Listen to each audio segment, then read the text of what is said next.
All of a sudden, your daughter is not acting right. She's different. The way she dresses is different. The way she talks is different.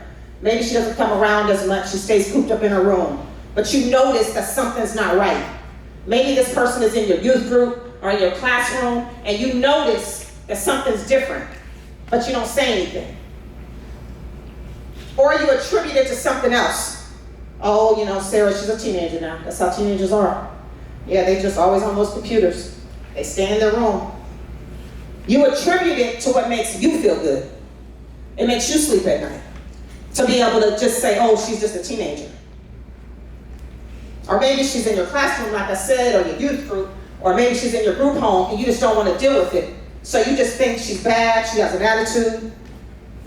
I don't want to deal with her. She got a nasty attitude, so I'm just going to leave her be. But that's a sign.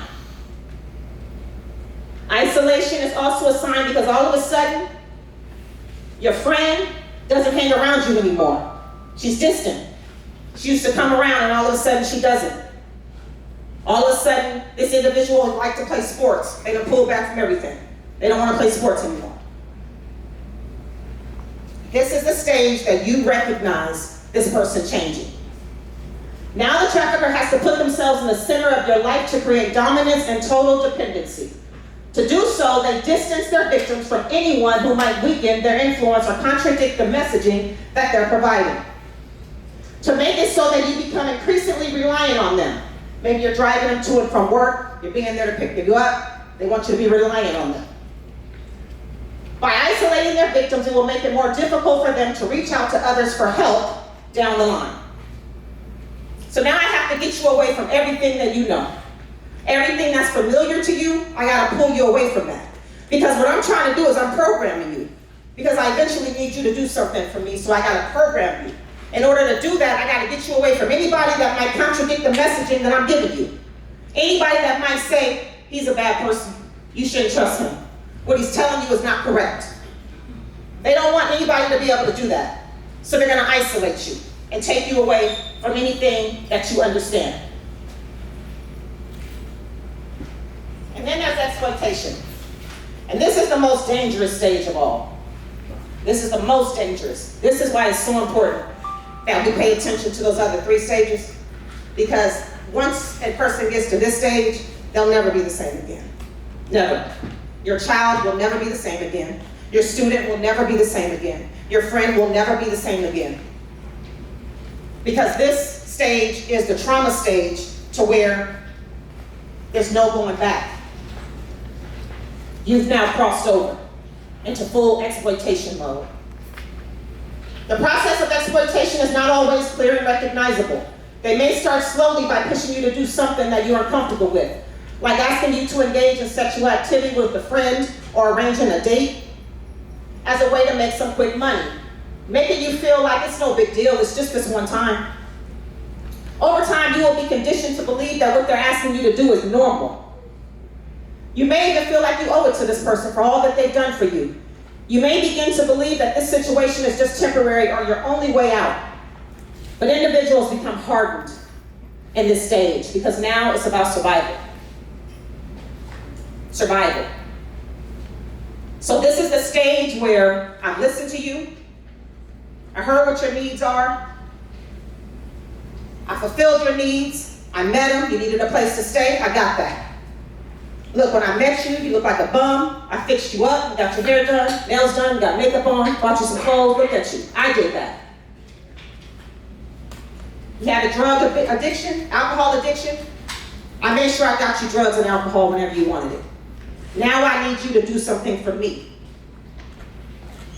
So there's two different types of traffickers, so I want to be clear about what we're understanding, because a lot of the trafficking you guys hear about is what you see on movies, Lifetime, and you hear about those things that happen down at the borders and whatnot. So there's the trafficker who will pull up, snatch you off the street, handcuff you, blindfold you, throw you into a basement, and force you to participate in sexual slavery with no explanation.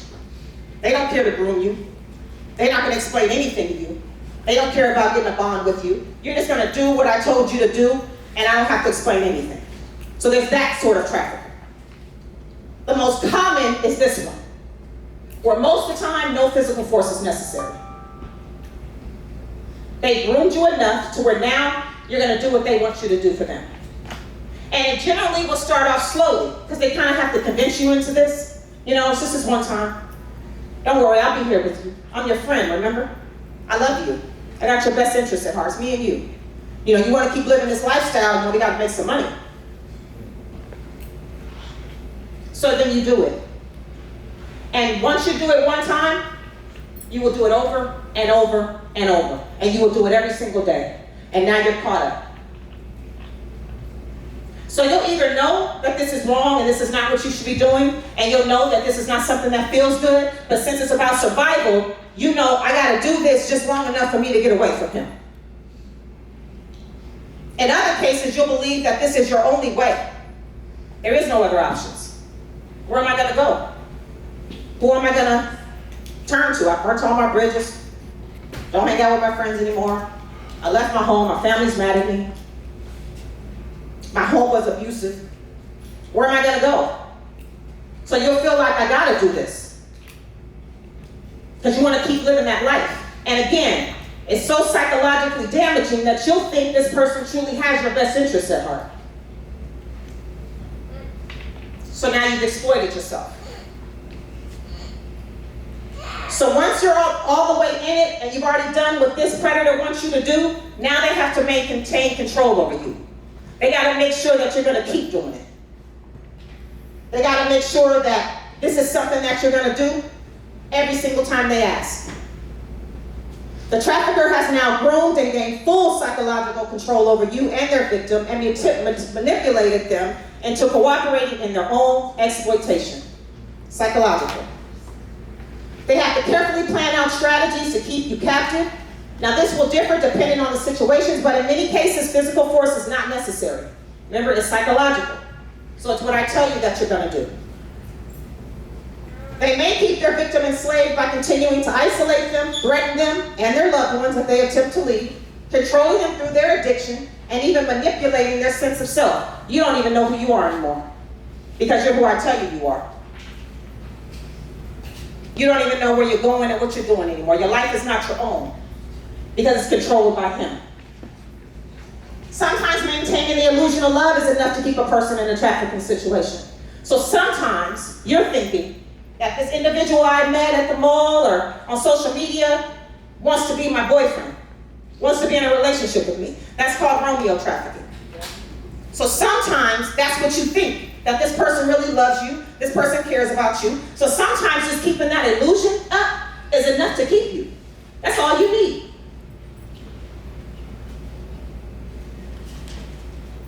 I'm going to have you direct your attention to the screen here, and we're going to play this video. If you guys can just put your attention on the screen, thank you.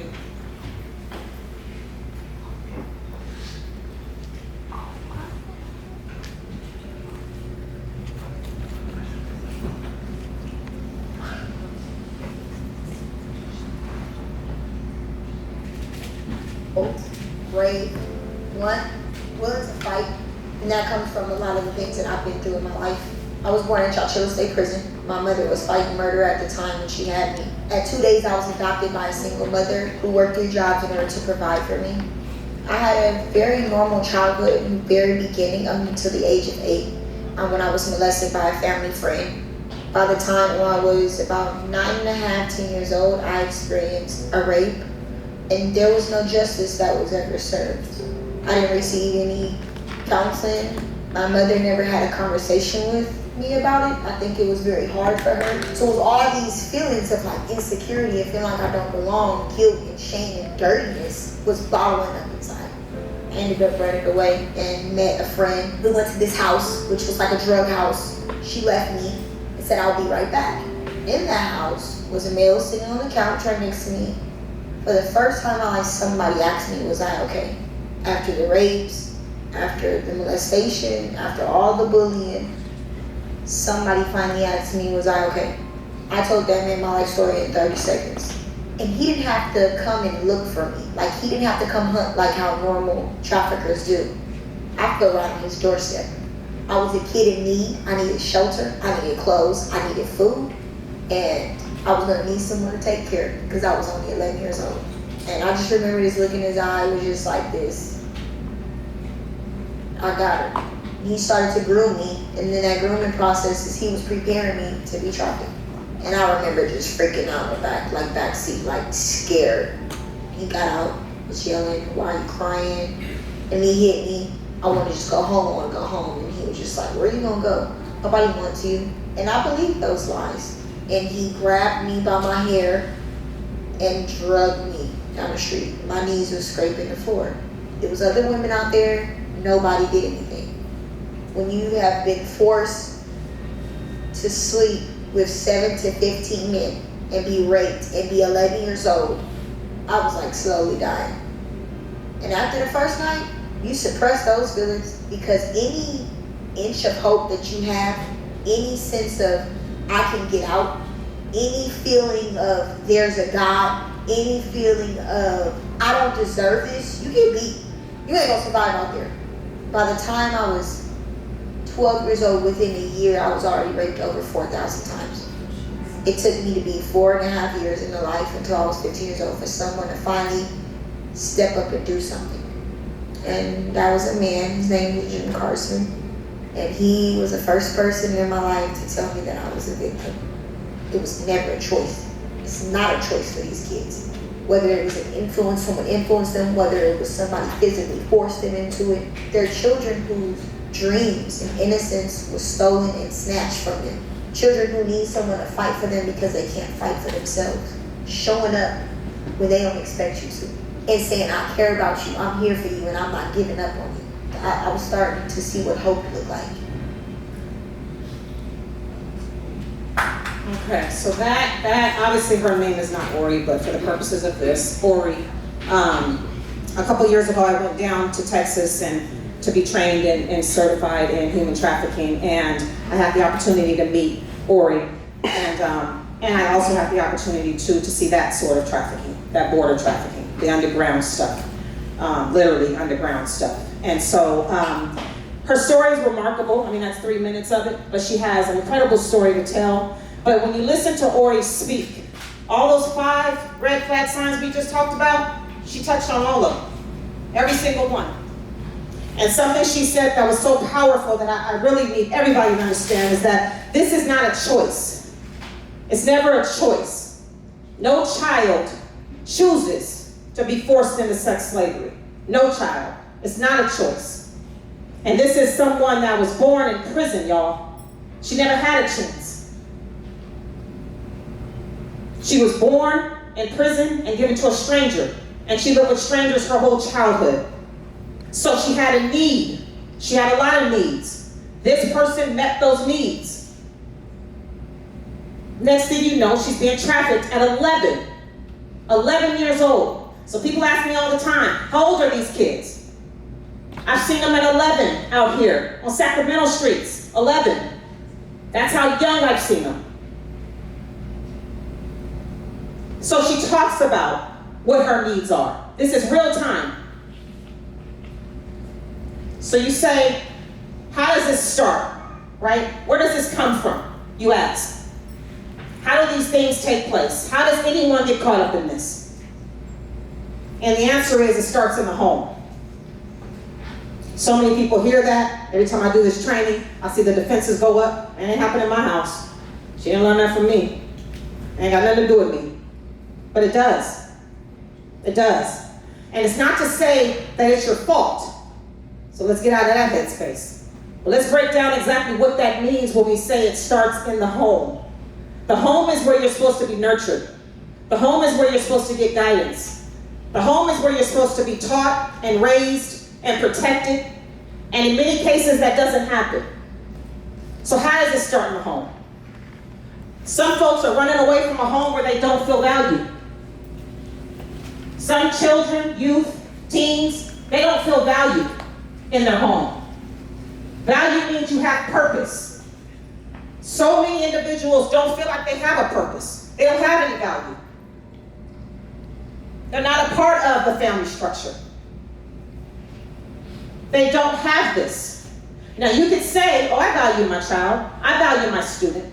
I value this person that I mentor. But if they don't feel it, then it doesn't matter.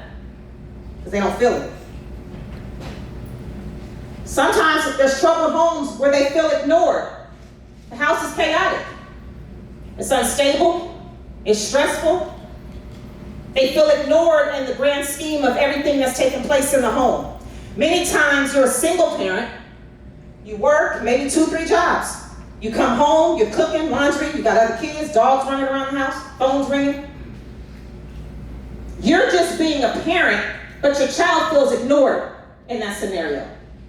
They want to talk to you about certain things and they can't. So I don't know a parent on this earth, including myself, that has hours upon hours to just sit and listen to your child talk. But a predator, he got all the time in the world to listen to every single thing that child wants to say. Again, if you can say, I'm not ignoring this person, but if they feel like they're ignored, many houses you're not allowed to talk about these topics. Maybe it's a religious home. So you're not allowed to talk about sex and sexual feelings and needing attention.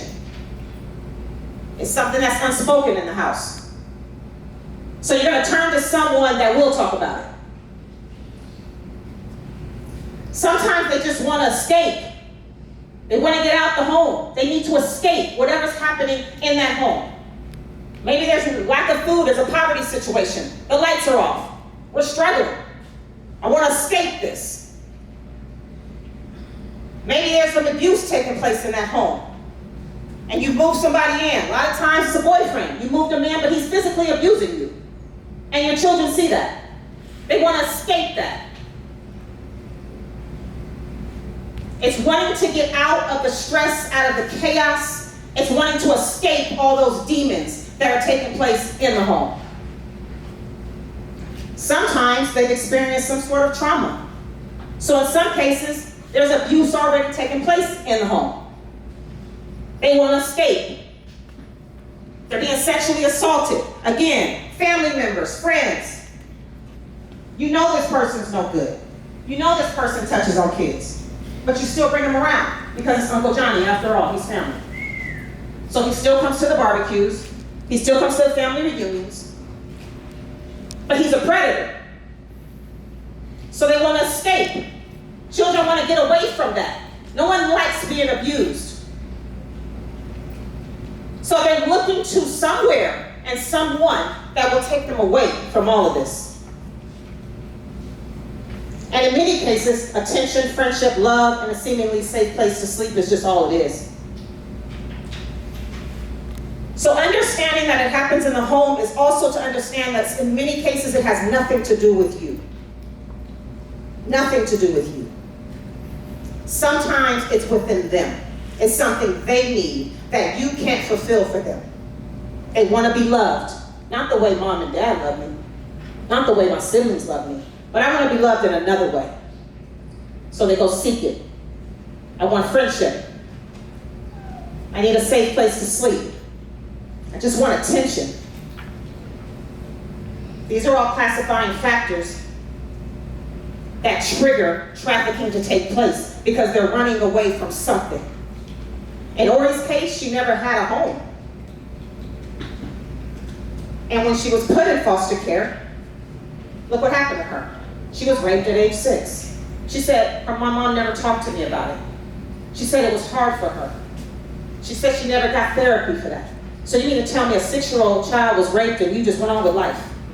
That happens so much in our homes, so much, especially in the Black and brown community. We don't talk about it. What happens in this house stays in this house. I've said it to my kids.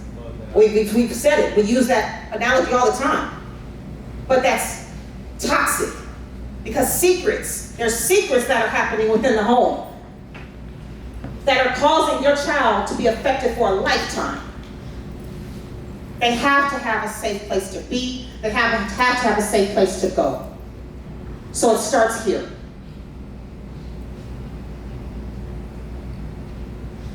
Step forward exercise is something we do in the school settings. But sex trafficking is preventable, y'all. So just when you get to the step where you think, well, damn, there's no way we're getting around this, then it's just gonna happen to everybody, I guess. No, it's 100% preventable. And participating in active prevention is very important. How is this preventable? Knowing the signs, you're getting them right now. Being informed of everything around you and everyone around you. Reporting concerns. Some of trafficking, the major part about this that never goes convicted or punished, or as far as criminality go, is because they're unreported. This is the most unreported crime, sexual assault. And then protecting yourselves. Protecting yourselves means protecting others. It's preventable.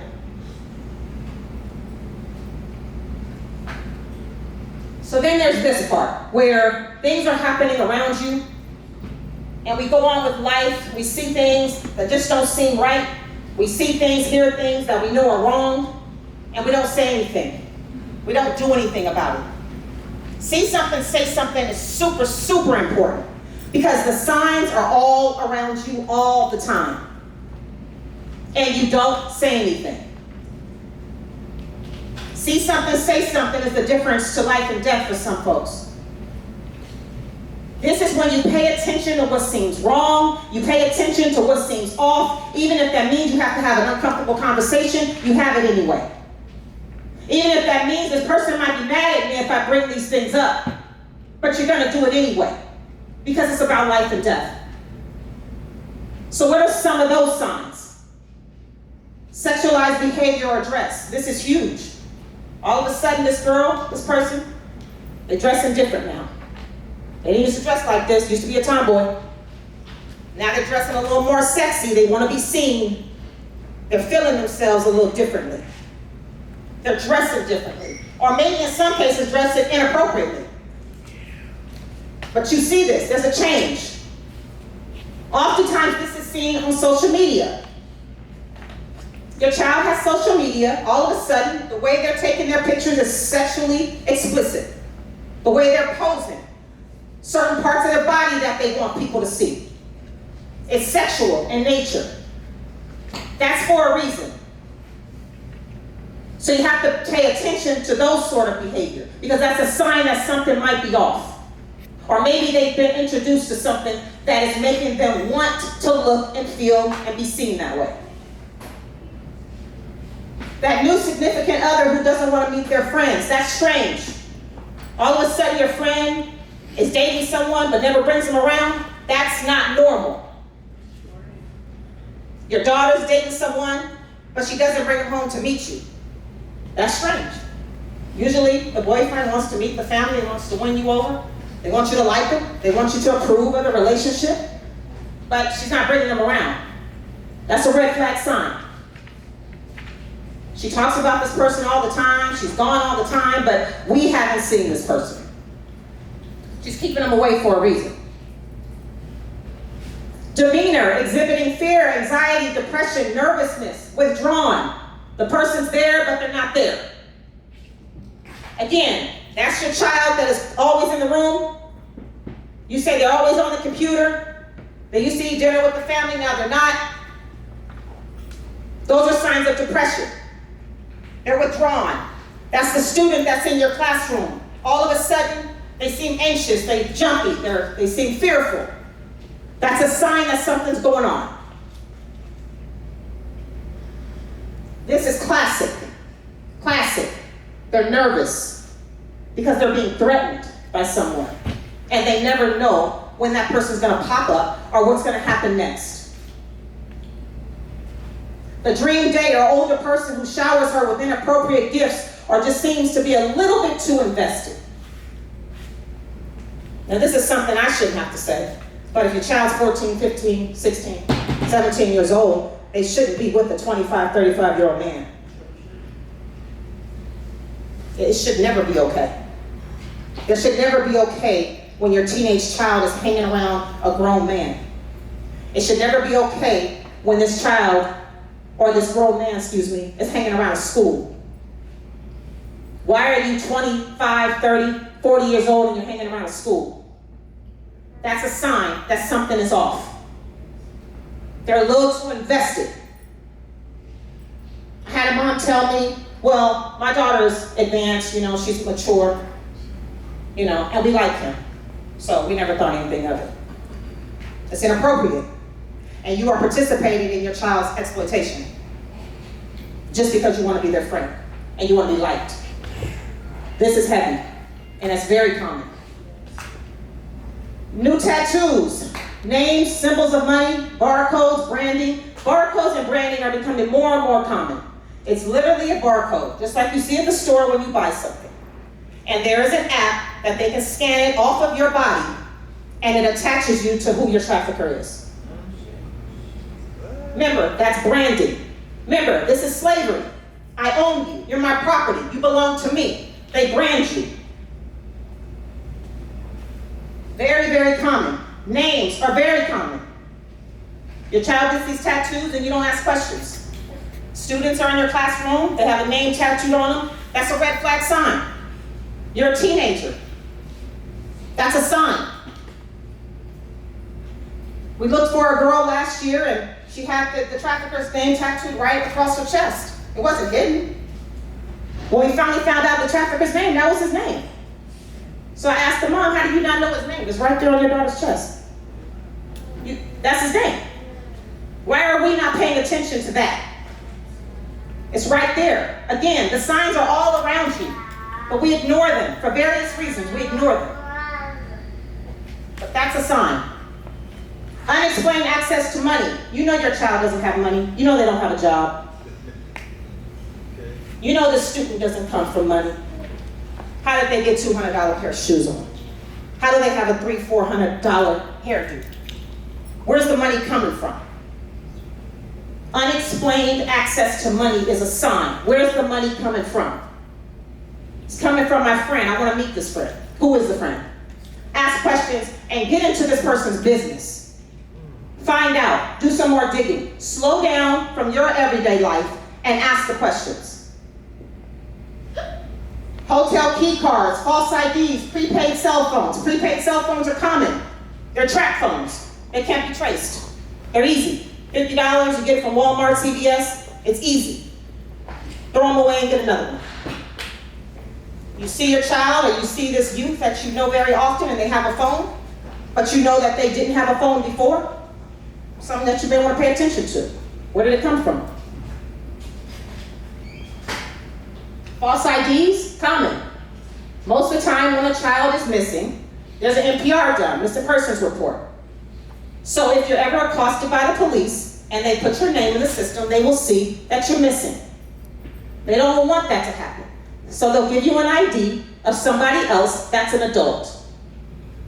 So when you come in contact with the police, they will think that you're someone else altogether and they won't know that you're a child. And then hotel key cards. That's more common than you think. I did an intake with a family. Very customary when I go out to the homes. I always want to see the child's room. I like to see how it was left. There's always clues there. And when I walked into this child's room, who was 13 by the way, I walked into her room and she had a desk in the corner and on the desk was a hotel key card. It wasn't hidden. It was right on the desk. And so I said to Mom, have you guys been on vacation or out of town or anywhere? She says, no.